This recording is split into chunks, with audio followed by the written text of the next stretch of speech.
I think I should tell you guys. Hammond told me these people might show up. He did send a backup plan. My God, they are well organized. Those are some major league toys. All right, so today we're going to do a review of the Lost World Jurassic Park Kenner toy lines. And that is, of course, I'm going to start with Nick Van Owen with water squirting gun with Pteranodon hatchling, and Eddie Carr with his grappling hook gun and baby Triceratops hatchling. So we're going to start off with these two. So I'm going to start with Nick Van Owen first, and then I'll move into Eddie Carr. Despite the fact that they don't resemble a lot like their movie counterparts, they're still kind of cool nonetheless. First, let's start off with the hatchling that he comes with, and that is, of course, a baby Pteranodon. I was going to say Tyrannosaur.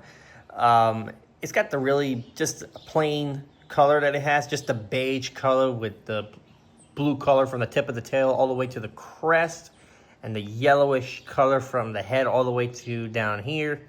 And it's a really good design. I really love this little pterosaur design. They also got the Jurassic Park Site B. I mean, you can barely see the letter B.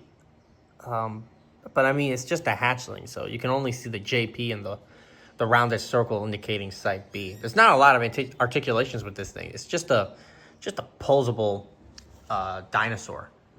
All right, so we're gonna focus on the figure of Nick Van Owen. Now, I heard that back then this figure looks nothing like him, but if you read the novel of The Lost World by Michael Crichton, notice the hat that he is wearing. This is basically the homage of Eddie Carr from the novel, and he has been described exactly as you see with this figure.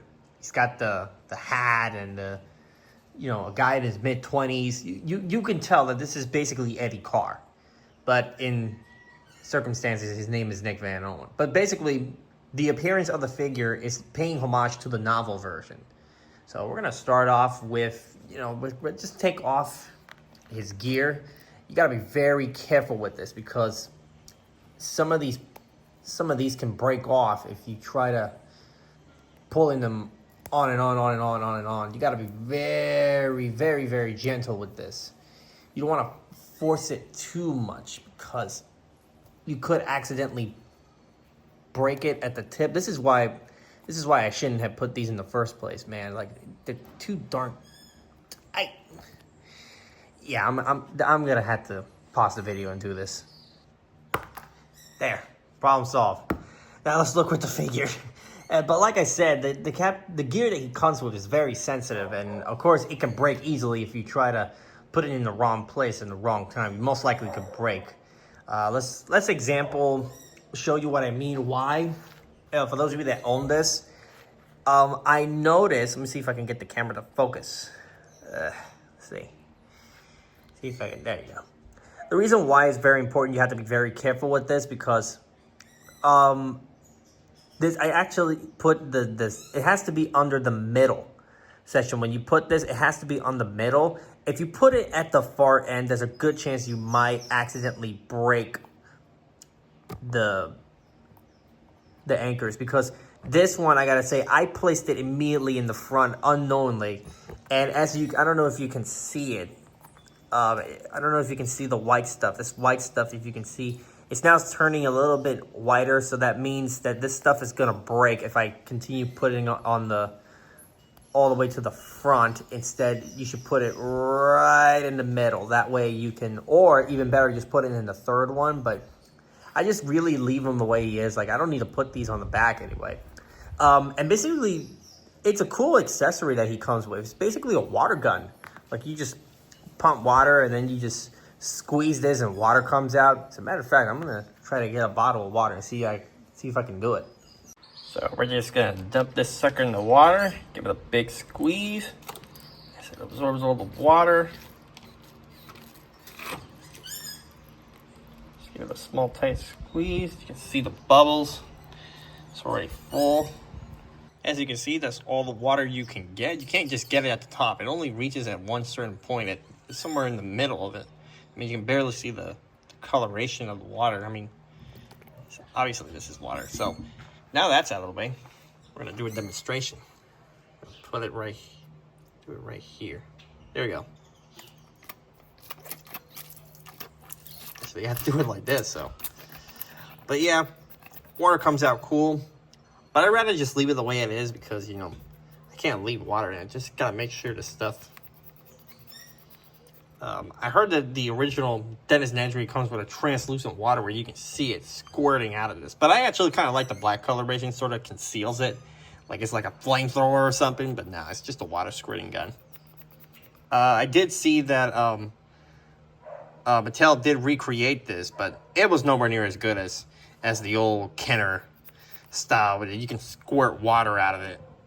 He also comes with a little camera, which is really weird. A lot of people were kind of saying, like, what the hell is this thing? What does this do, a camera or a flashlight thingy? I always think it was a camera because, you know, it's very noticeable. Like, you can see, like, the little liners on this screen monitor. I always think it's a camera because, number one, it has, like, a videotape archetype. You know, that makes me think that this is the microphone and this is the lens and this is, like, where you can record it and all that. Actually, no, I think this is the microphone here, and this serves as a recording. You can record videos here. You know, you can just turn it around, and there's this button here you can press, and then you get videotapes of stegosaurs traveling in family groups. So yeah, I think this is sort of like a camera, unlike the Series 2 version, which is like a big, gigantic shoulder camera. This one is actually like a model, like a modified camera where you can just record things easily. And I'm assuming this is the battery pack, sort of stalls the battery, I think, because there's like this arrow in this. I always think that maybe this is like the batteries that you got to charge it and put the batteries on, and you can record the whole thing, and then you can extract the videos from this little chip here. But yeah, I kind of like the accessory that he comes with. It looks really cool for a camera. As for Nick Van Owen, like I said before, he has really good articulation, going 360 with the arms. The legs can go forward and, well, not necessarily back. It's just going forward. He can just sit down and do absolutely nothing. His hat, however, is actually a homage to the novel version, like I always say, even though there's actually two versions of him. When they re-released this figure, they actually swapped out his head and put the Vince Vaughn head model, even though a lot of people say that he looks nothing like Vince Vaughn. But I sort of prefer this one better because this one is actually a homage to the Eddie Carr from the novel. Because if you read the books, you can get a really good depiction of what he really looks like in the book. But yeah, it's actually kind of cool. I'm not going to lie. I really love this version because I always call him Nick Van Owen, or I sometimes call him Eddie Carr because he's literally like the one from his novel counterpart. Overall, I'm giving the Nick Van Owen figure and Pteranodon hatchling and his capture gear a solid 5. Moving on, we go with the Eddie Carr figure, but first I want to go with the hatchling that he comes with, and that is, of course, a Triceratops. Now, I don't know if you can see the JP logo. Unfortunately, it's starting to wear off. You can barely see the P, but you don't see, you know. See if I can see it. Hold on. Yeah, it's barely visible. It looks like the J has been worn off. That's why you don't see it. But you do see the Site B logo and the P, but the J has been worn off. Now, like I said before, it's just a posable hatchling. There's no articulations, but I really love the color design they went with, the dark green or regular green with white spots on both eyes and the white underbelly. I actually kind of wish they painted the horns like beiging brown. I don't know, but I guess they only just painted one. Overall, it's actually sort of glad that Mattel sort of recreate this figure, except, you know, it's not perfect, but I actually kind of liked this one better. And of course, I still like the Mattel version that they actually recreated, but overall, I love this stuff. You know, I actually prefer the originals over the Mattel versions they're trying to recreate.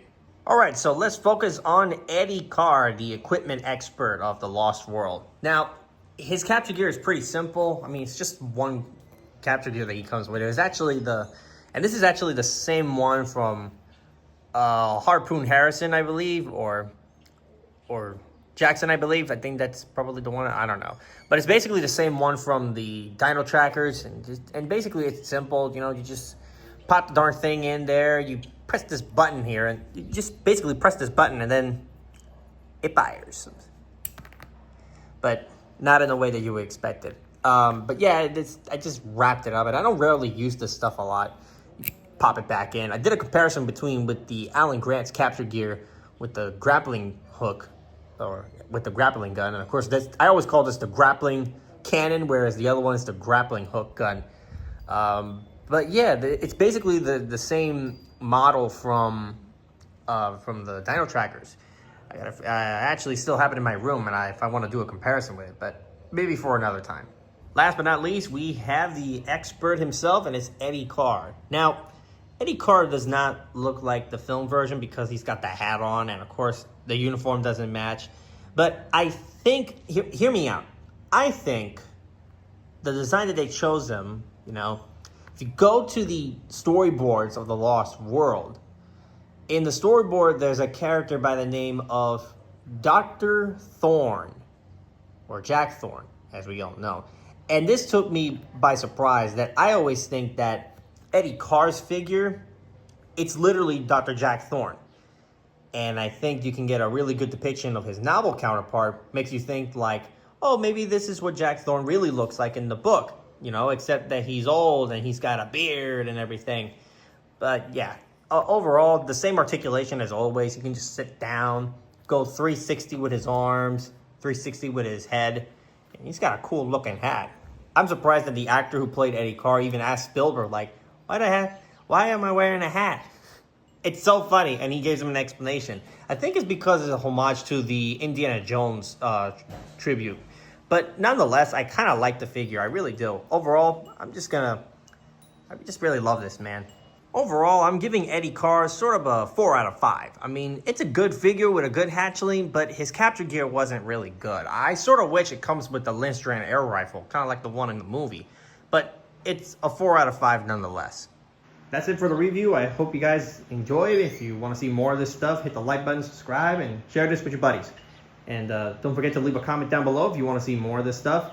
Now, I may be able to try to get the capture gear of Ian Malcolm along with the T-Rex hatchling, but that is a review for another time. So, see you guys later.